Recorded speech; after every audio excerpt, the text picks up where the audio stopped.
जय श्री कृष्णा। कैसे हैं आप लोग फ्रेंड्स। आज की चर्चा जो होने जा रही है बेहद ही महत्वपूर्ण होने जा रही है। आज हम चर्चा करने जा रहे हैं आपके धन कारक ग्रह के पुष्य नक्षत्र में गोचर की। देखिए, धन कारक ग्रह जब आपका खराब होता है तो आपके पास कैश की मात्रा में जो धन आता है उसकी आवक कमज़ोर हो जाती है। फलतः आपके जीवन में कलह कलेश या फिर परेशानियां, सामाजिक अपमान, ये सारी चीज़ें होनी प्रारंभ हो जाती हैं। देखिए, बहुत से लोग आपको ये कहते हुए देखे जाते हैं कि दुनिया में सब कुछ पैसे से ही नहीं होता। ये कहने वाले लोगों की भी जेब में बहुत सारा पैसा होता है, क्योंकि पैसा आजकल के युग की सबसे महत्वपूर्ण या कह सकते हैं मूलभूत आवश्यकता है। आजकल के लोगों ने धन को छठा तत्व बना दिया है, क्योंकि देखिए, ईश्वर ने सृष्टि को 5 तत्वों के आधार पर बनाया था और मनुष्य ने जो इस समय पर छठा तत्व धन को बना दिया है। तो ये बहुत महत्वपूर्ण समय काल रहेगा और पुष्य नक्षत्र की विशेषता मुझे बताने की आवश्यकता नहीं है। जो लोग ज्योतिष सुनते हैं, देखते हैं, उन लोगों को ये पता होगा। ये 27 नक्षत्रों में सर्वश्रेष्ठ नक्षत्र है, जो कि वृद्धि कारक है, कीर्तिदायक है, सफलतादायक है और आपके जीवन में आनंदित, उन्नतिदायक ग्रह माना जाता है। पुष्य नक्षत्र जिसके कि स्वामी शनिदेव होते हैं, देवता जो होते हैं वो गुरुदेव होते हैं, दो न्यायकर्ता ग्रह इस पर शासन करते हैं। तो ये ग्रह बहुत महत्वपूर्ण है। वहीं धन कारक प्लैनेट जो है वो आपके जीवन में काफ़ी, क्योंकि आपने देखिए बहुत सी व्यवहारिक जगत में आपने लोगों को देखा होगा, बहुत से लोगों के पास प्रॉपर्टी तो बहुत ज़्यादा है, लेकिन अगर उनकी जेब की चर्चा करें तो वह उसमें कैश की कमी होती है। बहुत से लोगों के पास आपने देखा होगा कि बहुत सारे घर हैं, मकान हैं, लेकिन अगर उनकी जेब की चर्चा करें तो उसमें कैश की कमी। बहुत से लोगों का रहन-सहन जब आप दूर से देखते हैं तो बहुत आनंददायक होता है कि मतलब महलों में रहते हैं, गाड़ियों से चलते हैं, लेकिन अगर आप उनके पास 100 रुपए भी माँगने पहुँच जाओ ना, तब पता चलता है उनकी जेब में 100 रुपए भी नहीं है। तो देखिए, ये वही लोग होते हैं जिनके धन कारक ग्रह कमज़ोर होते हैं, कि प्रॉपर्टी तो उनके पास बहुत है, लेकिन कैश जो है उनके पास नहीं है।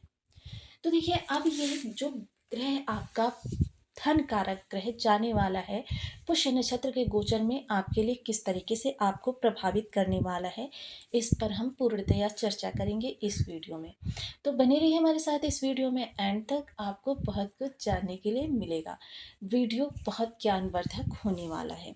यदि आपके लग्न में 2 नंबर बना हुआ है तो ये राशिफल आपके लिए है। यदि कुंडली में कहीं भी चंद्रमा के साथ 2 नंबर बना हुआ है तो ये राशिफल आपके लिए है। कुंडली ना होने की स्थिति में आप इसे नाम राशि से भी देख सकते हैं।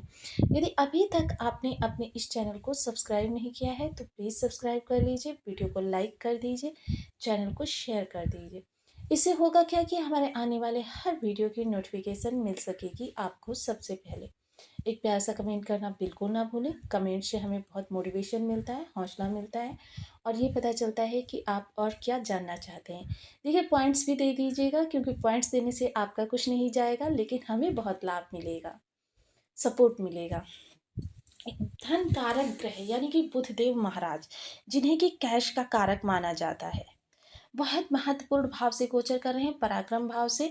और देखिए, इनकी जो राशियां हैं वो आपके पंचम भाव में और धन भाव में बनी हुई हैं। तो ये आपके लिए किस तरीके से इस समय पर लाभ प्रदान करने वाली हैं, क्योंकि देखिए, इस समय अगर चर्चा करें, शनिदेव महाराज जो इस ग्रह के नक्षत्र के स्वामी हैं और गुरुदेव महाराज जो कि धन भाव में ही बैठे हुए हैं, तो इन दोनों का केंद्र संबंध बनना इस नक्षत्र के में और ज़्यादा वृद्धि कर रहा है।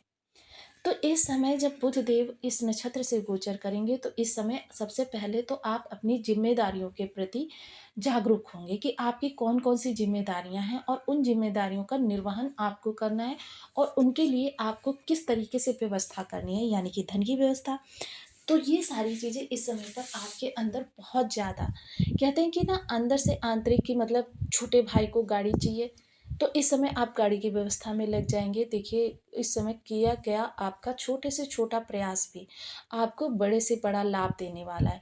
ये देखिए, समय जो है इस समय आपका, जो लोग वाणिज्य से जुड़े हुए हैं, क्योंकि वाणिज्य के कारक बुध देव महाराज है, उनके लिए सर्वश्रेष्ठ कहा जा सकता है, क्योंकि 1 से 100, 100 से हज़ार, हज़ार से लाख, लाख से करोड़ बनाने की प्रवृत्ति लोगों के अंदर जागृत होगी।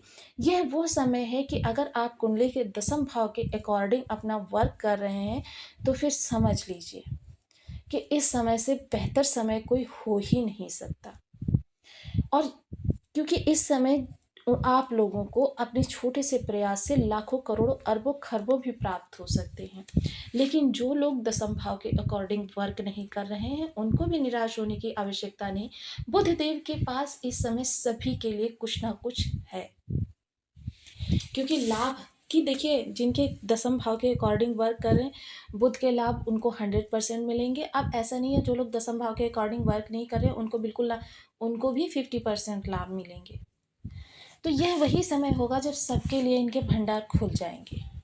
तो आइए अब इनके नवांश की भी चर्चा कर लेते हैं। सबसे पहले जो प्रथम नवांश आता है वो सूर्य का नवांश यानी सिंह नवांश आता है। अब व्यक्ति यहाँ सफलता के लिए, तरक्की के लिए बेचैन हो जाता है, अग्रसर हो जाता है।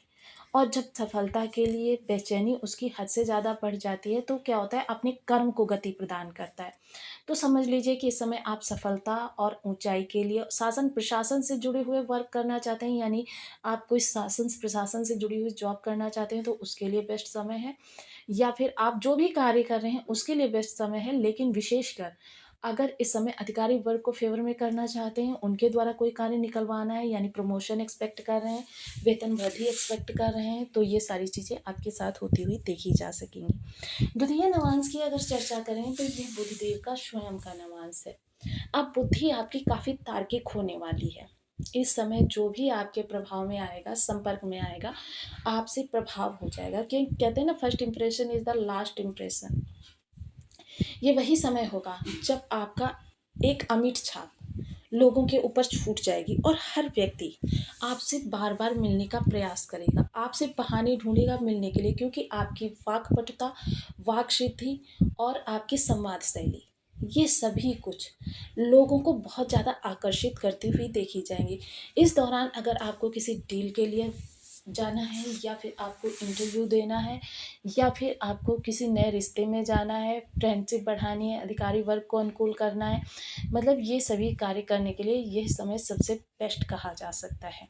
इस समय आप अपने बिगड़े हुए रिश्तों को भी बनाने का प्रयास कर सकते हैं। इस समय पर किया गया छोटा सा प्रयास आपको बहुत बड़ा लाभ देकर जाएगा। या फिर आप कोई वाणी से जुड़ा हुआ कार्य करते हैं, जैसे आरजे हो गया, या फिर वाणी के द्वारा किए जाने वाले बहुत से कार्य हैं, मतलब संबोधित करना किसी को, रैली को, जनसभा को, तो यह इस समय आपकी वाणी बहुत प्रभावशाली होती हुई देखी जाएगी। तृतीय नवांश की चर्चा करें तो यह आ जाता है तुला नवांश, जिसके के स्वामी शुक्रदेव महाराज होते हैं, लग्जीरियस ग्रह। ये वो समय होगा जब आपकी के जेब में कैश की प्रचुरता होगी।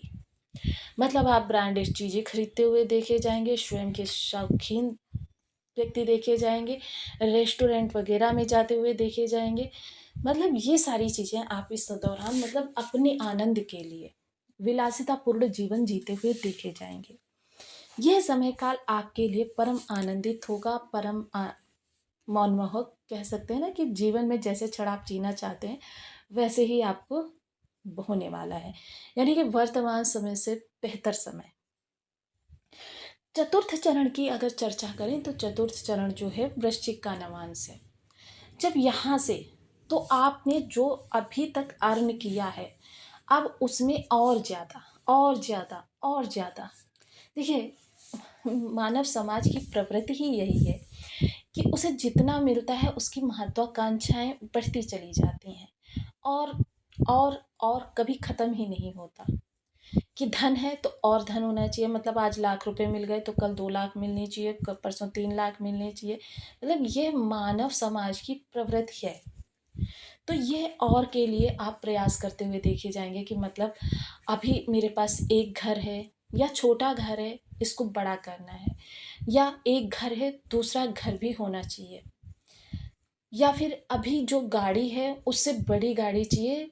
मतलब ये ज़रूरतें हों या फिर आपकी इच्छाएं, महत्वाकांक्षाएं, इनके लिए आप इस समय पर अपनी दुगनी ताकत से प्रयास करते हुए देखे जाएंगे। अब इस समय आपकी जो बुद्धि है, बल है, शक्ति है, कीर्ति है, सभी कुछ उस जगह पर इन्वेस्टमेंट होने वाली है कि जिसके प्रभाव से आप फ्यूचर के लिए और ज़्यादा मार्ग प्रशस्त कर सकें, इनकम के सोर्स जनरेट कर सकें, क्योंकि यह सब तभी संभव है जब आप इनकम के सोर्स जनरेट करते हैं। तो बहुत ही सुंदर समय आपके सामने आने जा रहा है, जिसकी वजह से क्या है कि आपके जीवन में बहुत आनंददायक, और देखिए मान सम्मान के लिए, क्योंकि जब आप ये सारी चीज़ें करते हुए देखे जाएंगे तो सबसे पहले तो परिवार में आपका सम्मान बढ़ेगा, और जो व्यक्ति परिवार द्वारा सम्मानित होता है तो ये समझ लीजिए सर्वत्र उसका सम्मान होता है। अगर कोई व्यक्ति घर में ही निकृष्ट करार दे दिया जाता है तो फिर समाज में कहीं भी उसका सम्मान नहीं होता है।